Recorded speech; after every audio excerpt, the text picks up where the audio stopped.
Hi friends, welcome to Krishna's Tech Info. In this video we can see about the IP tables. IP tables is a Linux command line firewall that allows the system administrators to manage the incoming and outgoing traffic through a set of configurable table rules. The IP tables uses the set of tables which have chains that contain the set of inbuilt or user defined rules, so you can properly filter the network traffic of your system using the IP tables. Before seeing the IP table commands, first we need to know about these terms which are used in IP tables.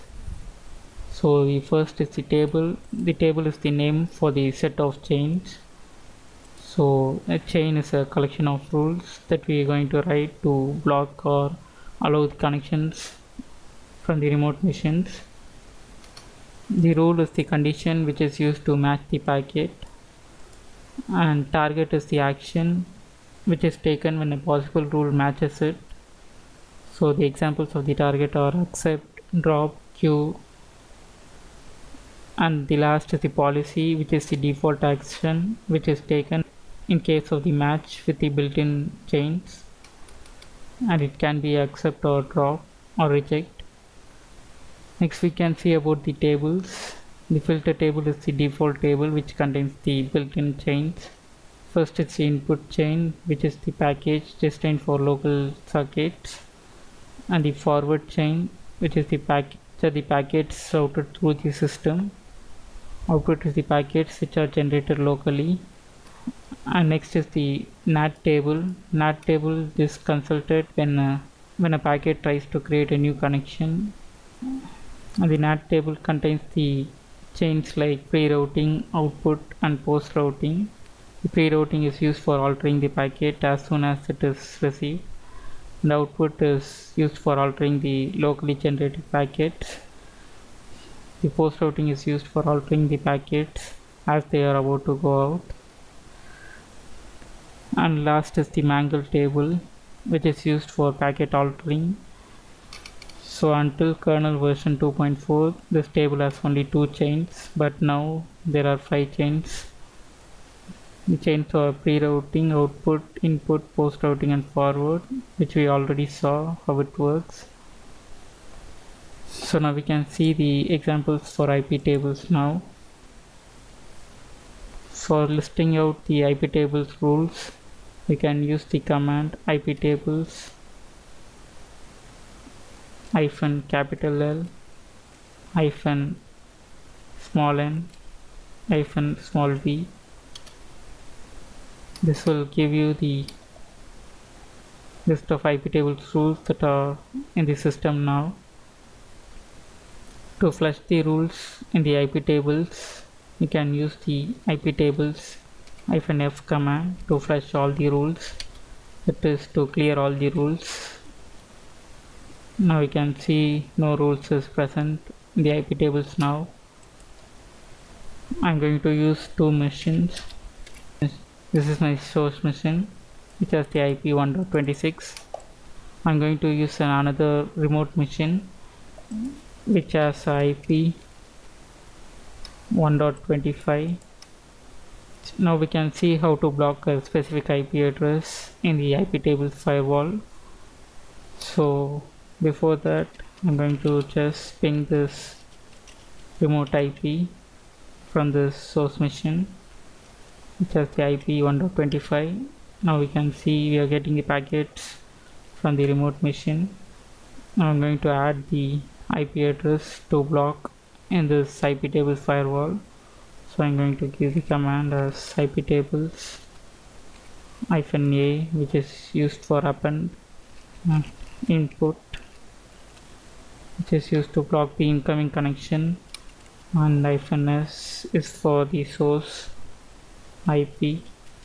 But I'm going to give this remote IP now because that is the source, act as the source when it is trying to communicate.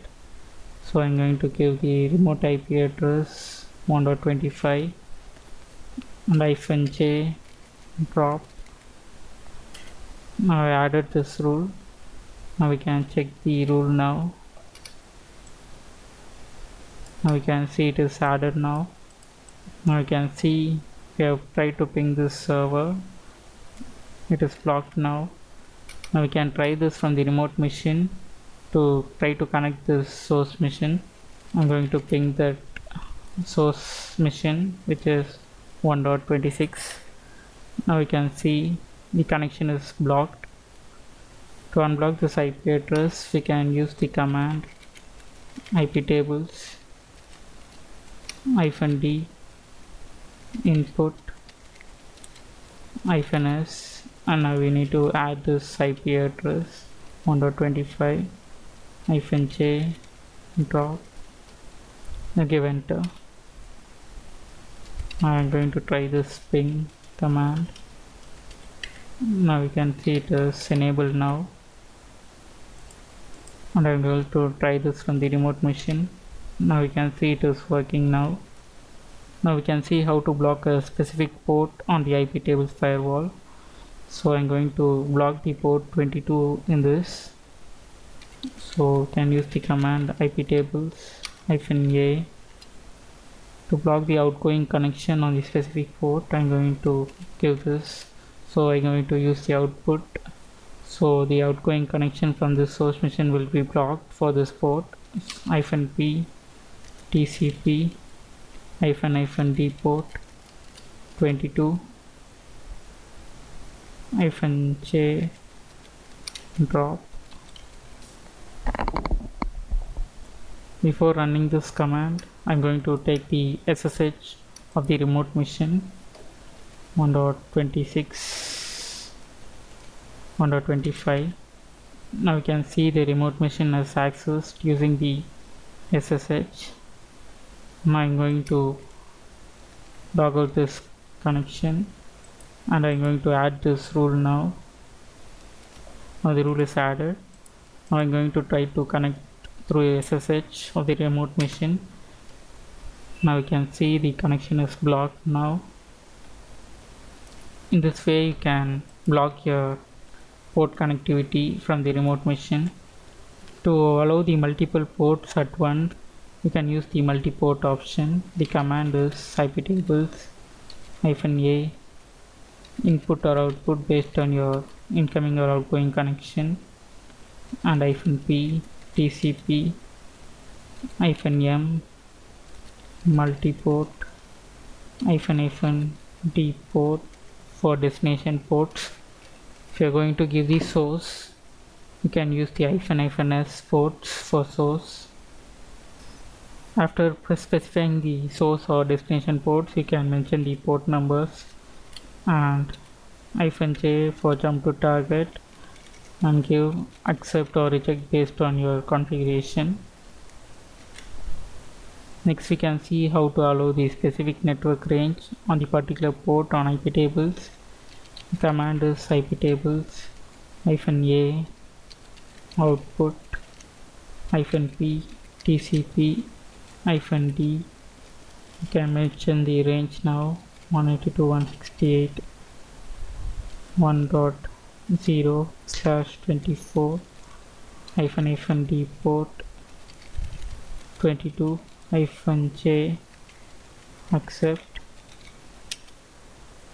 This will allow the specific network range on the particular port. Next we can see how to block Facebook on iptables rules. Now we can see the output for the facebook.com. You can see it is getting the IP address now, reaching the facebook.com. Now we can block this domain now. We can use the command iptables -a output -d facebook.com -j reject. Now you can see the domain is blocked, and you can see the message the connection is timeout and the no service could be reached. Now we can see how to block the incoming ping request on iptables. You can use the command iptables -a input -p icmp -i e0 -j drop. If you want to save the IP table rules to a file, you can use the command iptables -save space the greater than symbol and the path to save the file.